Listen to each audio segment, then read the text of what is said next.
Good afternoon, everyone. This is Richard Faulkner for Forex Investments. This is the weekly Forex review, date being 11th of June 2016. Now we're going to do the usual. We'll go through the majors, see what's setting up. Hopefully we'll get some good trades for next week. It has been a tough week this week, but nonetheless we just crack on, trade what we see.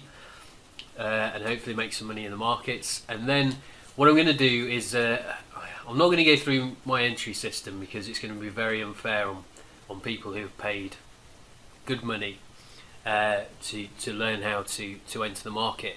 But I am going to just touch on the importance of getting a good entry, and especially I seem to come up against this an incredible amount with the trade room, and it's how many pips have you made this week? How many pips are you making today? It is totally irrelevant. Now I'm not having a go at anyone, far from it. Maybe people don't know how to trade or why they're trading as they are, but it doesn't matter how many pips you're making. What matters is how much money you can get into the market. That is one of the most crucial things you can have as a retail trader. So if you're making, if someone goes and says, "Oh, I made 300 pips this week," it doesn't mean anything. You know, if they had a 200 pip stop, what 300 pips is nothing. It's 1.5%. If I told you I made 30 pips this week, the majority of retail traders would laugh at me. But in effect, if I have a six pip stop or a 5 pip stop, that 30 pips is 5%. If I have a 200 pip stop and I've made 300 pips, that percentage gain is 1.5%. So you know but it's all I seem to come up against, and I'm just going to go through the importance of getting that decent entry, and then hopefully you'll be able to make some more money. And not concentrate on the pip count so much. Anyway, let's crack on and let's go with the pound USD. Pound USD's been hammered. No one wants to keep any pounds over the weekend. This is the resulting effect of the referendum coming up in 2 weeks, 3 weeks time, 2 weeks now, I think. So everyone's getting a little bit edgy. It's definitely coming across in the markets, and caution is very much advised with regards to trading the pound and other currencies as well. It is having a knock-on effect. So really, if you got money on the table, my advice is take it. Tighten up your stops. The market is going to get very jumpy. I mean, a pound yen dropped 200 pips. Pound USD 168 pips, I think it was, at the close, or just before the close. Those 4 5 minute bars are 169 pips, and we were short here, which was a bit of a bugger. But anyway, 15 pips. Doesn't matter. But let's have a look at the market.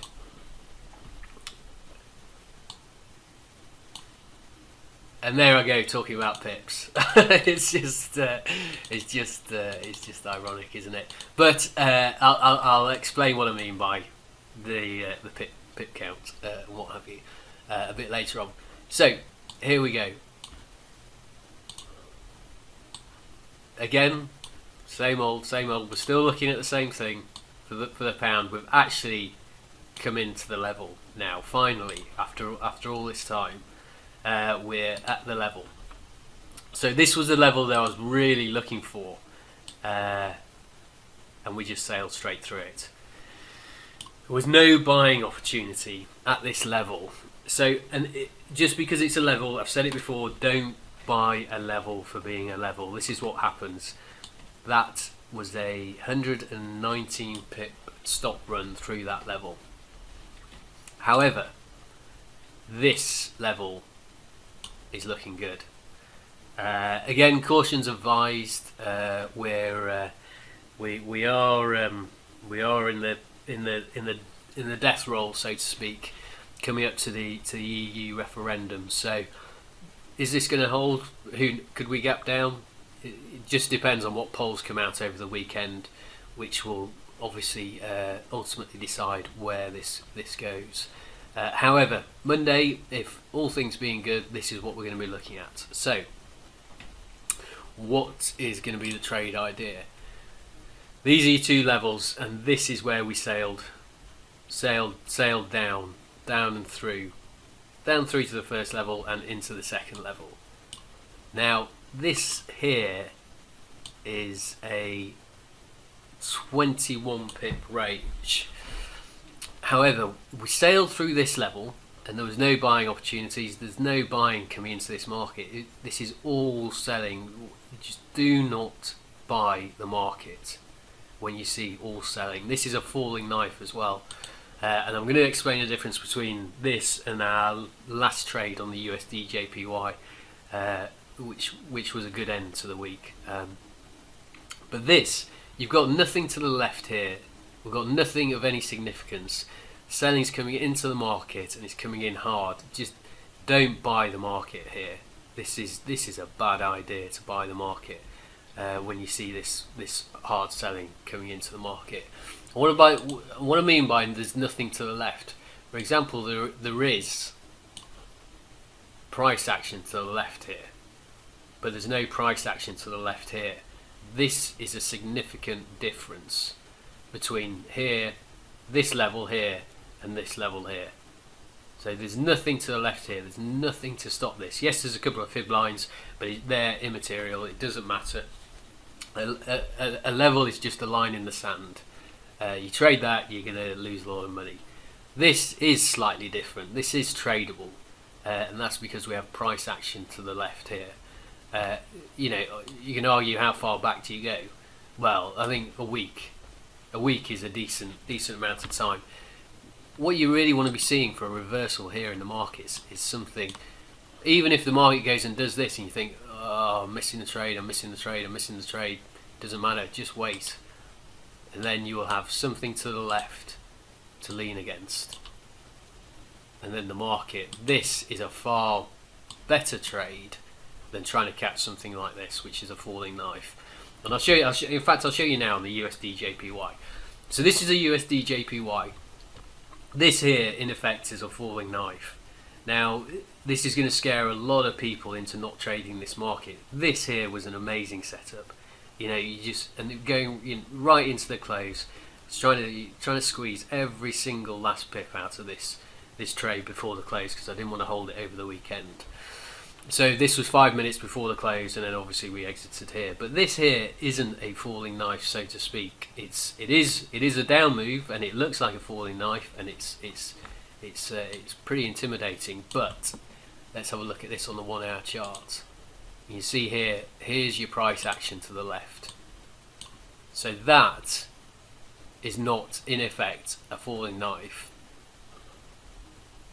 This is a falling knife, and stay well clear of this. However, if you see something like this here then becomes a tradable area, even if this price action is getting hammered. So just bear that in mind. You know, look left, always look left. Like crossing a road, always look left, depending which country you're in. So that is the difference between a falling knife and a tradable setup. Anyway, pound USD. So let's go down to the lower time frames, and you can see here. Obviously, we sold off massively down through this level here, and then buying came into the market, and buying is obviously illustrated by this pin here. What else is on this chart that you can look at? Well, you've got to assume that this bar being a very high volume bar, the majority of the volume probably came in here. And the reason being is obviously we come down to the level, the buying comes into the market, we then come back down to this particular point here, and within this bar that's probably where most of the volume was actually traded. So then the market then bounces off this level and then you can see that we're coming back down. So your tradable, depending on the open, your tradable levels is this level here, and this market, this chart's going to get a bit messy now, but you'll just have to bear with it. We'll get rid of this if I can. So this here, this is going to be a buy, and the buy is 4225.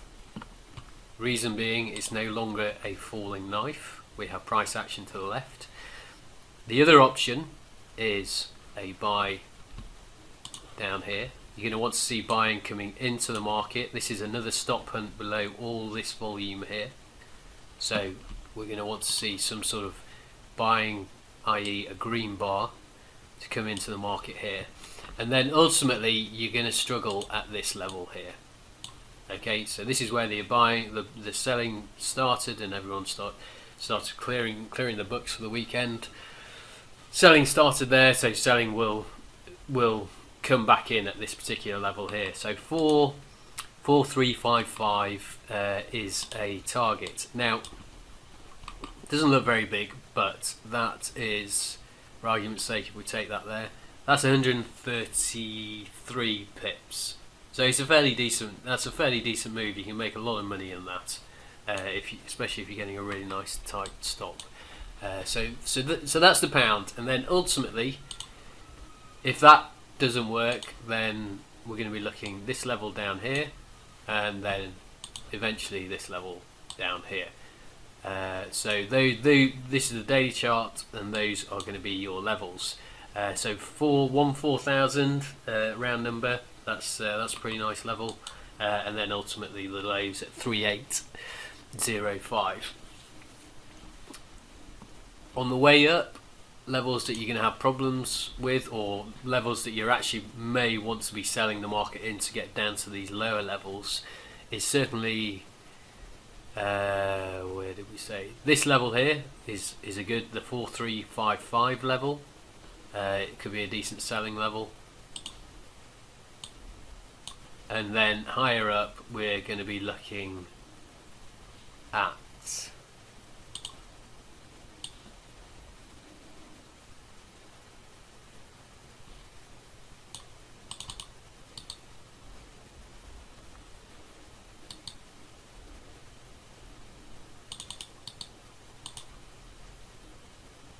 this level here, which is the 786. So call that the 4525. So in effect, let's have a look. So buying levels, buying.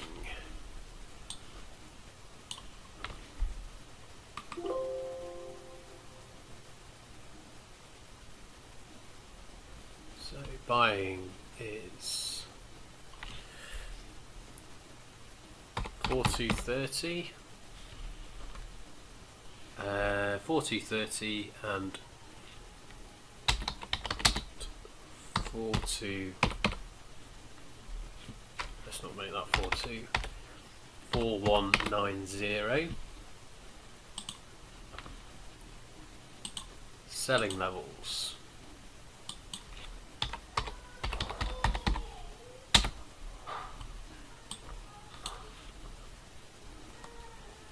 Selling levels 4355, and 4530.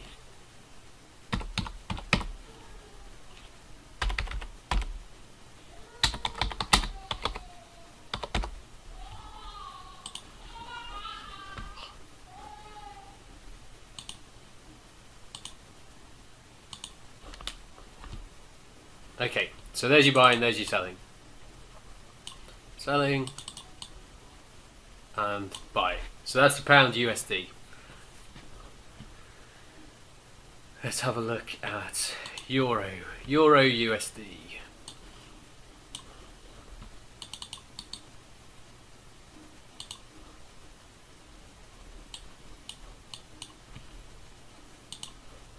Okay, so I really like these notes here. 1436. Never came up to it. Really like buying coming into this level here. So let's get rid of this fib.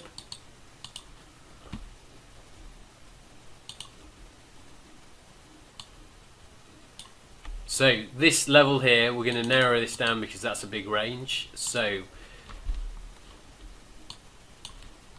jump down to the 1 hour, and we're going to have buying coming in at this level here and this level here.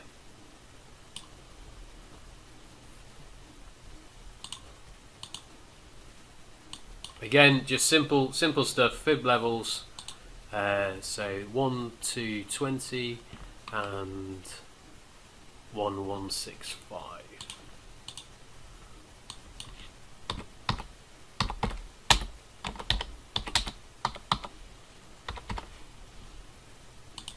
So those are the two buying levels. Those are the only two levels I'm actually going to be looking at for the Euro USD for next week. So hopefully we'll see a bit of price action coming into these two levels here. There is finally one very good level which is further down here. That's actually 100. It's only 100 odd pips away. Possible, but these are the much two preferred levels that I want to be taking. Euro USD JPY. Now we came out of the USD JPY at the close because I just didn't want to be holding anything over the weekend. But I think this is going long for next week. So we're down at the 786. There is a possibility that we could be coming down to this level here, but this is the day chart, and that's a really nice significant pin there. It's obviously why we were looking to buy on top of the 786. Like I say, I have come out of the market on this at the close, and obviously we were buying earlier in the day here, and there's a bit of buying there as well.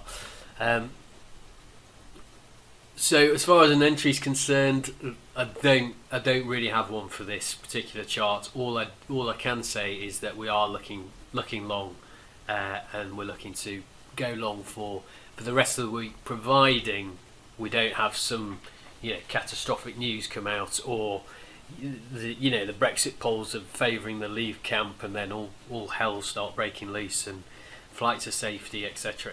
So obviously the yen would strengthen and USD JPY would tank.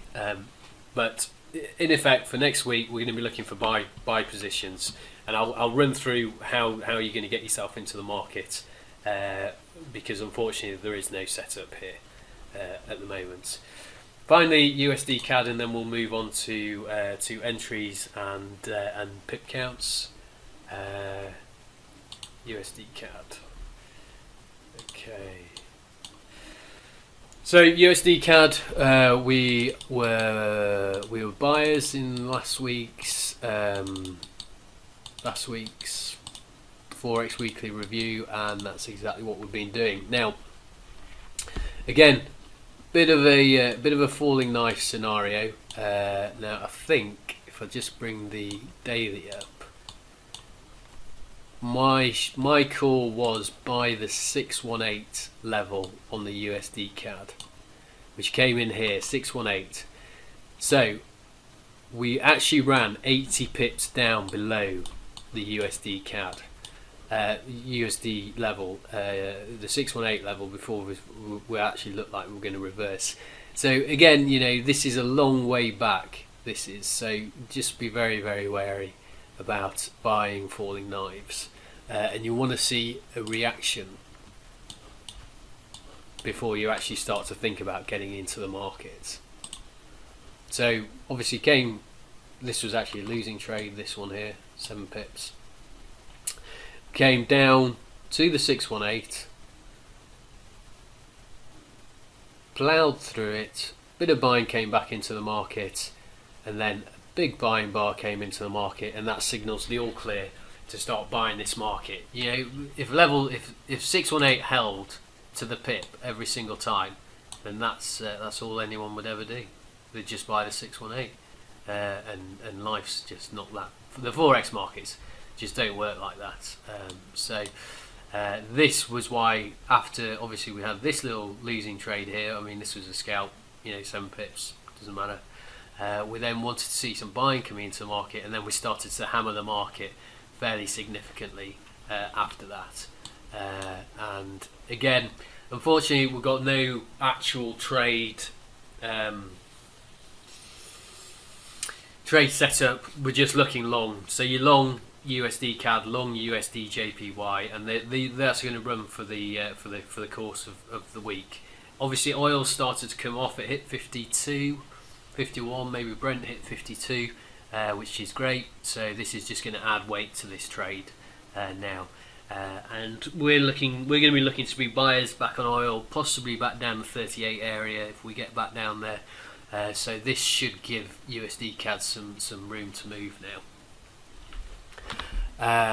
So again, unfortunately, no entry. Having said that, depending on how the market opens, you're going to have stops from here down to the 618. So I would probably look 2751 to 2742 is going to be a fairly decent buying area to try and get yourself into the market and start moving higher. So that's USDcad. We've done USDJPY. Yeah, we've done that. Right, let's go on to pips. Okay, so biggest thing I get asked is how many pips are you making during the week? And if I say to someone, amazing, we're making 1,000 pips a week, we'd have hundreds of people in the room. Obviously, they'd be very disappointed.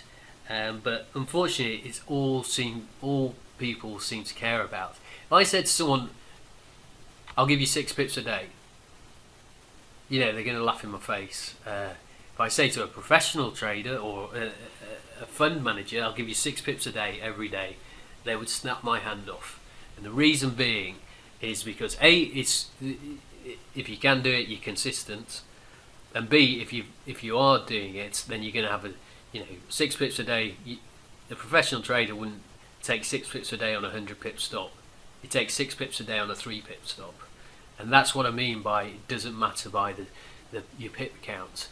And I'm going to show you some trades now where I've probably made more money in these trades than I did on someone who's made 100 pips in the market. Okay, so let's go through some of these trades. So this here. And just these are 6 pip stops, but in effect my stop goes to break even very quickly. There's 6 pips and there's 5 pips taken out of the market. So that's 6 pip stop. I'm risking 1% in the market with literally no drawdown here.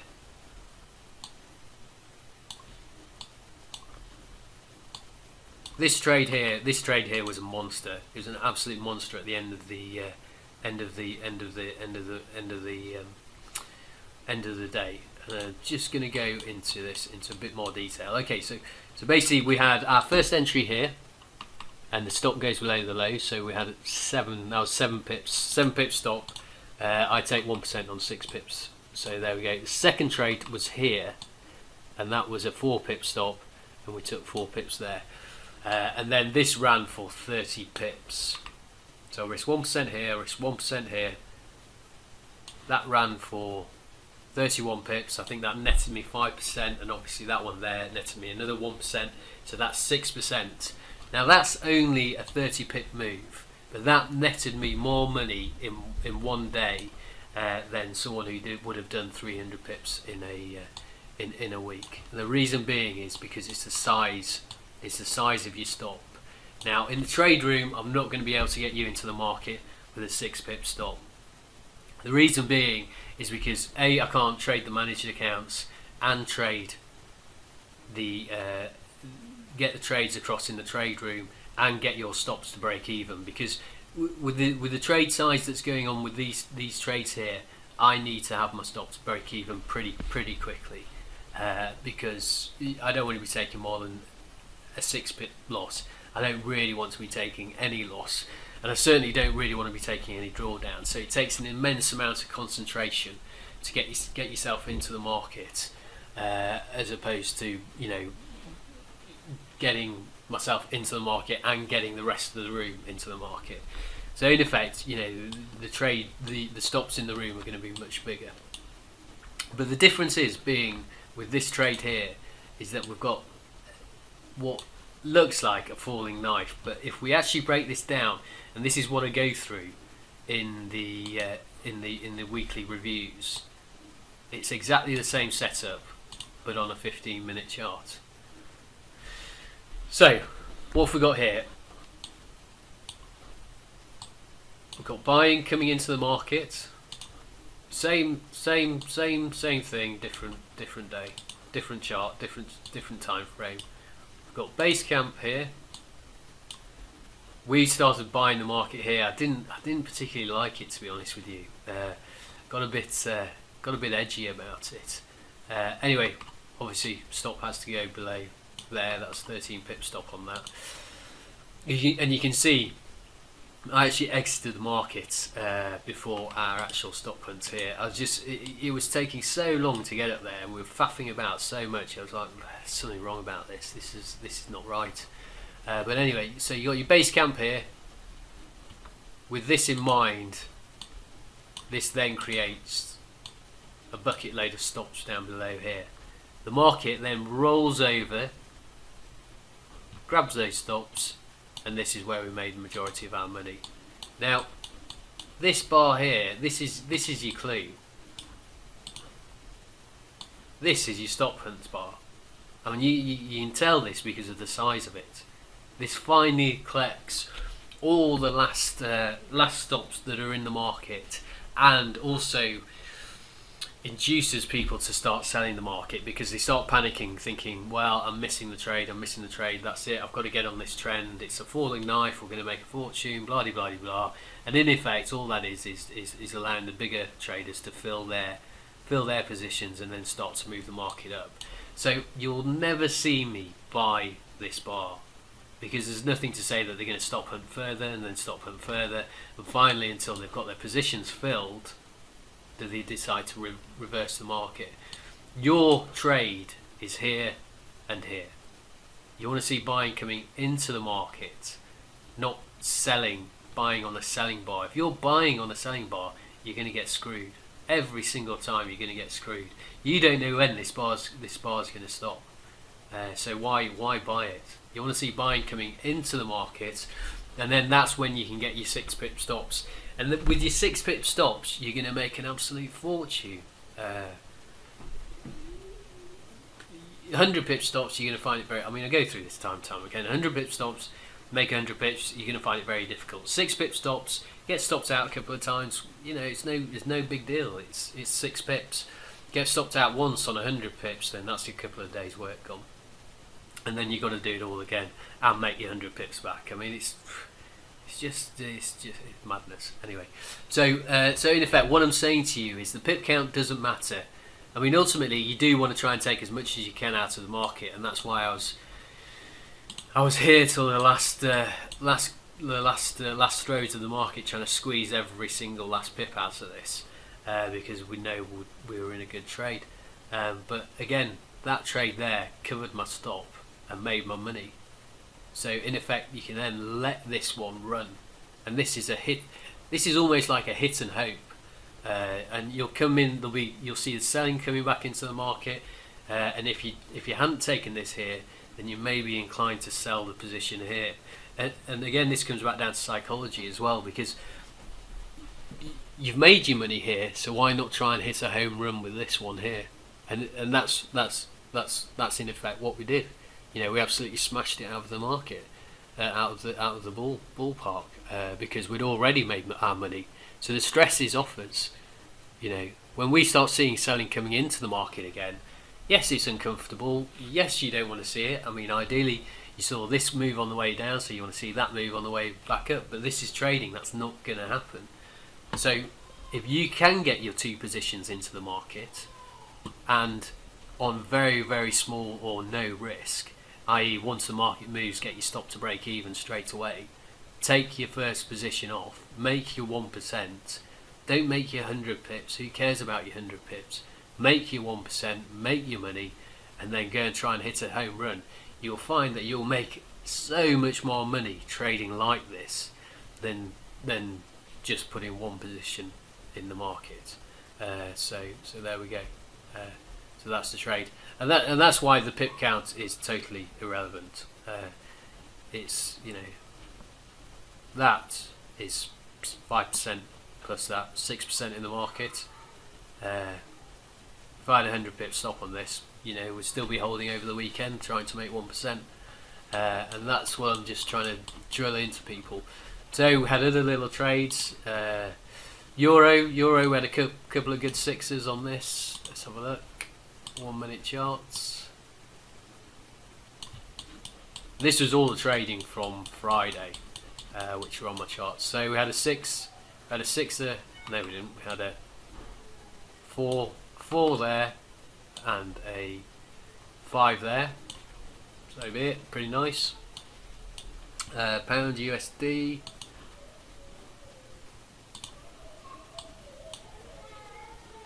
Pound USD was really interesting. It was really. I wanted to be short, and this will hopefully get your juices going, because this here was a great selling level. So I knew I put this level on from the weekly call last week, saying we want to be buying this level here. Now, if the price then comes down to this level and doesn't take this level, this gives you an amazing setup to come down and be able to pop through this level. And the reason being is because a fib's always going to get tested below the market. So they're always going to test below the fib. So never buy a fib. Wait for the test below and then look for the reaction off it. So when you see the market come up and do this and start sort of basing before the fib, then start selling it. And if you can find a reason to get into the market, then it's certainly not a guarantee, but it is a very, very good trade to try and get short. And you can see here what actually happened. We rolled over for 170 pips. But how I structured this trade was, this was our first crack at it. We got stopped out break even, and this was our second crack at it. So this here was a 5 pip stop. I took half off at 6 pips and took the remainder off at 12. Now the reason I took the remainder off was I saw some volume coming into the market, and I thought, this isn't looking good. And we actually got stopped out on the 3rd position here for break even, and I walked away from the screen from this time. I needed a break, and ultimately, if I had seen this, I would have been taking this again, but probably being stopped out break even on that, and then finally I'd have missed this trade, unfortunately. But that was the resulting effect. However, we made over 1% on that trade there, and we had a scratch there. So, you know, it doesn't matter. You know, this is 6% on these are just adding up. 6% on usdjpy. We had another 1% there. We had a losing trade here. Got into the market far too early. But again, we're selling.